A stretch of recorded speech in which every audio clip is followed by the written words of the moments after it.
अस्सलाम वालेकुम guys, welcome back to MBBS zone and welcome back to my second video. पहले जो मैंने वीडियो बनाई थी उसमें हम डिस्कस कर रहे थे डायबिटीज़ मेलाइटिस के बारे में कि व्हाट इज़ डायबिटीज़ मेलाइटिस। और अब ये जो वीडियो है अब हम इसमें डिस्कस करेंगे डायबिटीज़ की मैनेजमेंट। तो सबसे पहले जो है हमने जैसे पिछली वीडियो में डिस्कस किया था कि डायबिटीज़ की 2 टाइप्स होती हैं, type 1 and type 2। Type 1 diabetes जो है वो ज़्यादातर यंगर लोगों में होती है और उसके अंदर जो होता है, जो पैंक्रियाटिक बीटा सेल्स होते हैं वो बिल्कुल ख़त्म हो जाते हैं, तो इंसुलिन की सिक्रीशन जो है वो बिल्कुल ज़ीरो हो जाती है। तो टाइप 1 डायबिटीज़ के लिए जो हम ट्रीटमेंट देते हैं वो हम इंसुलिन देते हैं। इंसुलिन की डिफरेंट टाइप्स होती हैं, intermediate acting, short acting, rapid acting और लॉन्ग ड्यूरेशन ऑफ एक्शन वाली। फिर वो हम उस हिसाब से देते हैं कि कौन सी जो इंसुलिन है वो चाहिए, लेकिन usually we use short acting insulin और हम वो देते हैं खाने से पहले। ये पेशेंट जो है वो यूजुअली सबक्यूटेनियसली इंजेक्ट करते हैं और ख़ुद ही इंजेक्ट कर लेते हैं। जो साइड होती है इंजेक्शन की वो एंटीरियर एब्डोमिनल वॉल होती है, थाई होती है। मोस्टली जो है वो पेशेंट्स इंजेक्ट करते हैं एंटीरियर एब्डोमिनल वॉल पे।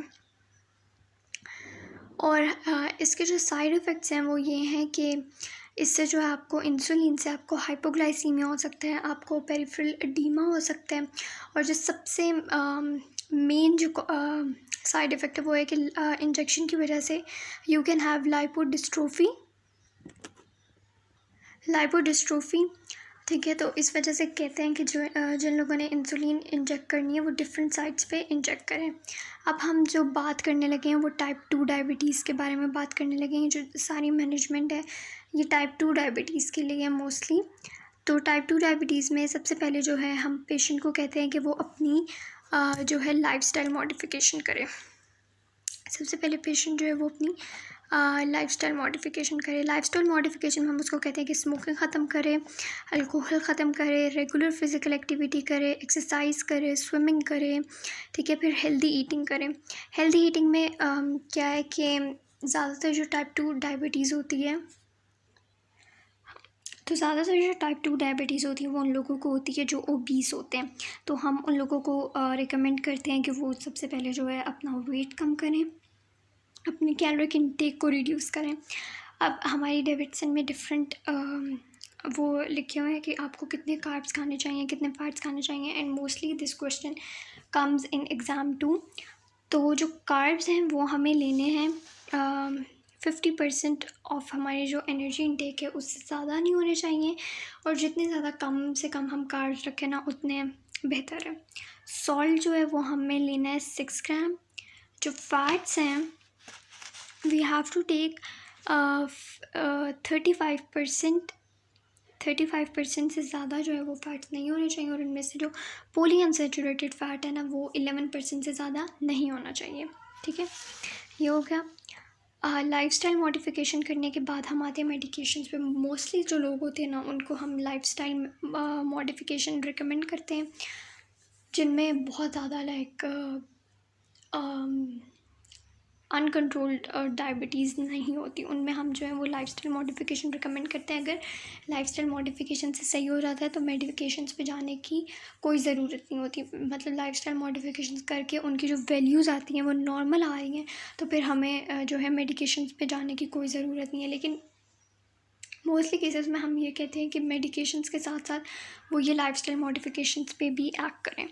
तो अब मेडिकेशंस में जो हम फर्स्ट लाइन ट्रीटमेंट देते हैं वो मेटफॉर्मिन देते हैं। मोस्टली गर्ल्स भी यहाँ पे अवेयर होंगी कि वेट लॉस के लिए भी ये मेडिसिन जो है मेटफॉर्मिन ये दी जाती है।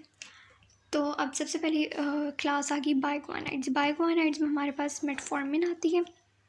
ये क्या करते हैं, इनका मैकेनिज़्म ऑफ एक्शन क्या है?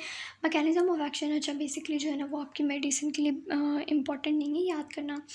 आपको या पता होना चाहिए कि इस डिज़ीज़ में हमने कौन सी मेडिसिन देनी है और उसके जो साइड इफ़ेक्ट्स हैं ना वो पता होने चाहिए। इसके अलावा इट इज़ अननेसेसरी कि हम जो हैं वो ये करें मैकेनिज़्म ऑफ एक्शन, लेकिन वैसे ही मैंने यहाँ लिख दिए हैं थोड़े बहुत ताकि आपको याद रहे। तो बाइगोनाइड्स जो हैं इनका जो मैकेनिज़्म ऑफ एक्शन है वो ये है कि ये सेल के अंदर जो ग्लूकोज की अपटेक है उसको ज़्यादा करते हैं, और जो हेपेटिक फॉर्मेशन है ग्लूकोज की उसको कम करते हैं। अब इनके जो हैं वो जो बाइगोनाइड्स हैं इनसे ना वेट लॉस होता है, मतलब दे कैन वेट लॉस होता है कि नहीं है। आप बेसिकली जो डायबिटीज़ के लिए कुछ मेडिसिन होती है ना, उनसे लोगों का वेट गेन होता है। लेकिन बाइगोनाइड मेटफॉर्मिन ऐसे है जिससे वेट लॉस होता है। इसमें बेसिकली होता है कि बंदे को ना ज़्यादा भूख नहीं लगती, ठीक है, और इनसे ना हाइपोग्लाइसीमिया भी नहीं होता। लेकिन हाँ, इनके एडवर्स इफेक्ट ये है कि इनसे ना लैक्टिक एसिडोसिस होता है। तो ऐसे पेशेंट्स में जिनमें क्या कहते हैं, जिनको कोई हेपाटिक इम्पेयरमेंट हो या उनका जो रीनल फंक्शन है वो रिड्यूस हो, तो उनके अंदर हम मेटफॉर्मिन नहीं देते, क्योंकि लैक्टिक एसिडोसिस का चांस बहुत ज़्यादा होता है। फिर आते हैं हमारे पास सल्फोनाइल यूरिया। सल्फोनाइल यूरिया जो है वो हमारे पास ग्लिनाइड्स होते हैं। मतलब इनके एंड पे ना जो ग्लिनाइड से ये एंड करेंगे। इनका मैकेनिज्म ऑफ एक्शन ये है कि ये इंसुलिन सिक्रीटागॉग्स हैं। इंसुलिन सिक्रीटागॉग्स का ये मतलब है कि ये जाके इंसुलिन सिक्रीट करवाते हैं, और ये इस तरह करते हैं कि पोटेशियम चैनल को ब्लॉक करते हैं। पोटेशियम चैनल ब्लॉक होते हैं तो पोटेशियम की इफ्लक्स कम होती है, वो कम होती है तो इंसुलिन जो है वो सिक्रीट होती है, ठीक है। लेकिन इनका जो एडवर्स इफेक्ट है सल्फोनाइल यूरियाज का वो ये है कि इनसे वेट गेन होता है और हाइपोग्लाइसीमिया होता है। फिर हमारे पास आते हैं alpha glucosidase inhibitors. Alpha glucosidase inhibitors में हमारे पास एक कार्बोज आता है और मिगलिटोल आता है। ये जो है हम ये खाने के साथ देते हैं, और ये जो पोस्ट प्रांडियल ग्लूकोज है यानी खाने के बाद जो आपका ग्लूकोज होता है उसके लेवल को ये कम करते हैं। इनके एडवर्स इफेक्ट में ये आता है अल्फ़ा ग्लूकोसाइडेज इनहिबिटर्स के एडवर्स इफेक्ट में कि ये फ्लैटुलेंस, एब्डोमिनल ब्लोटिंग और डायरिया करवाते हैं। ओके, सो नेक्स्ट हमारे पास आती हैं थाइजोल। अच्छा, इनका जो फुल नेम है वो बहुत मुश्किल है, you can pronounce it as थाइजोल्स। थाइजोल्स क्या करते हैं, ये हमारे पास जो बॉडी फैट होता है ना उसको ज़्यादा करवाते हैं। थाइजोल्स का ये काम होता है कि बेसिकली ये उन रिसेप्टर्स को ज़्यादा करते हैं, जो इंसुलिन सेंसिटिव रिसेप्टर्स जो होते हैं ना उनको ज़्यादा करते हैं। अच्छा, अब ये करते क्या हैं कि ये बॉडी फैट को ज़्यादा करते हैं, तो जो लोग होंगे ओबीस लोगों को हम ये नहीं देंगे, ठीक है। तो जो लोग ओबीस होंगे उनको हम ये नहीं देंगे, क्योंकि ये बॉडी फैट को ज़्यादा करते हैं। इसमें हमारे पास एक चीज़ आ जाती है रोज़िग्लूटाज़ोन। रोज़िग्लूटाज़ोन जो है वो एमआई करवाती है। रोज़िग्लूटाज़ोन विल कॉज एमआई, और आजकल ये यूज़ भी नहीं होती रोज़िग्लूटाज़ोन। फिर हमारे पास आती है पायोग्लूटाज़ोन। पायोग्लूटाज़ोन क्या करवाती है, it causes fluid retention, bone fracture and bladder cancer, ठीक है। ये इनके थोड़े से एडवर्स इफेक्ट्स हैं जो ऑब्वियसली आपको थोड़े याद करने होंगे। फिर हमारे पास आती है incretin based therapy. Incretin based therapy में हमारे पास इंक्रेटिन बेसिकली क्या होता है कि इंक्रेटिन जो है ना वो it act same like insulin. जैसे ग्लूकोज हम खाते हैं, इंसुलिन के लेवल ज़्यादा होते हैं, इसी तरह इंक्रेटिन भी जब हम खाना खाते हैं ग्लूकोज के लेवल ज़्यादा होते हैं तो इंक्रेटिन की प्रोडक्शन जो है वो ज़्यादा होती है, और ये बिल्कुल इंसुलिन की तरह से एक्ट करता है। अब हमारे पास दो इंक्रेटिन हार्मोन्स हैं, एक ग्लूकागॉन लाइक पेप्टाइड 1 और एक गैस्ट्रिक इनहिबिटरी पेप्टाइड।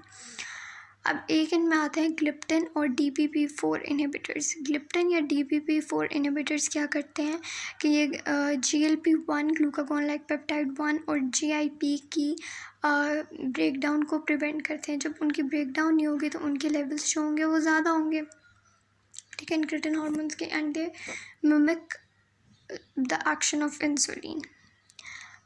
इनमें से एक हमारे पास आता है सक्साग्लिप्टिन, जिसका जो है वो सीवियस एडवर्स इफ़ेक्ट हैं, तो वो हमें फिर इसके यूज़ में हमें जो है वो थोड़ी एहतियात करनी होती है। फिर हमारे पास आते हैं GLP-1 receptor agonist. GLP-1 receptor agonist जो होते हैं ये बिल्कुल GLP-1 जैसे होते हैं, लेकिन इनका जो स्ट्रक्चर होता है वो मॉडिफाइड होता है थोड़ा सा। इनको हम सबक्यूटेनियस इंजेक्शन के तौर पे देते हैं, वेट न्यूट्रल होते हैं, यानी आप इनको जो है वो अगर मतलब ये वेट गेन नहीं करवाते, ठीक है, वेट गेन ये नहीं करवाते, तो जिन लोगों ने लाइक जो लोग ज़्यादा पहले ही ओबीस होते हैं तो उनके अंदर हम ये दे सकते हैं। इनका एडवर्स इफेक्ट ये है कि इनसे ना नौजिया होता है। फिर होते हैं SLG2 inhibitors. SLG2 inhibitors are basically sodium and glucose co transporter inhibitors, और ये एंड करते हैं, इनका जो नियम होता है ना ये एंड करते हैं फ्लोजन पे, तो ये इसके याद करने के लिए ईजी सी टिप है। इनमें हमारे पास एक आता है एम्पाजीफ्लोज़िन। बहुत सारे ट्रायल्स हुए जिसमें देखा गया कि जो एम्पाजीफ्लोज़िन है ना, वो हार्ट फेलियर के रेट को, हार्ट फेलियर के रिस्क को जो है वो कम करता है। मतलब जब हम ये देते हैं तो इससे हार्ट फेलियर नहीं होता। और इनके एडवर्स इफेक्ट ये हैं कि इनसे जेनिटल फंगल इन्फेक्शन हो सकता है और they can cause you glycemic diabetic ketoacidosis. I will make a video on diabetic ketoacidosis separately, तो उससे ना आप लोग देखिए, वो आप देख लीजिएगा, ठीक है। अभी आप बस इतना देखें कि जो यूग्लाइसेमिक डायबिटिक कीटोएसिडोसिस है वो ऐसी डायबिटिक कीटोएसिडोसिस होती है जिसमें हाइपरग्लाइसीमिया नहीं होता। So thank you so much for watching, do subscribe my channel.